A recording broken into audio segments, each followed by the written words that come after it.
Ayol va erkak munosabatlari mustahkam bo'lishi uchun 3 ta oltin qoida. Eng asosiysi bu albatta 3-inchisi. Birinchisi, jahlingiz chiqqanda hamma gapingizni gapirib tashlamang.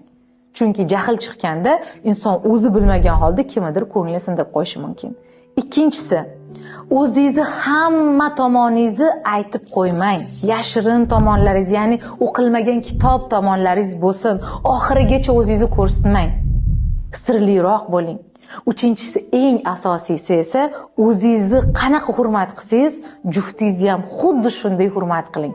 Ana o'shanda erkak va ayol munosabatlari juda ham mustahkam bo'ladi.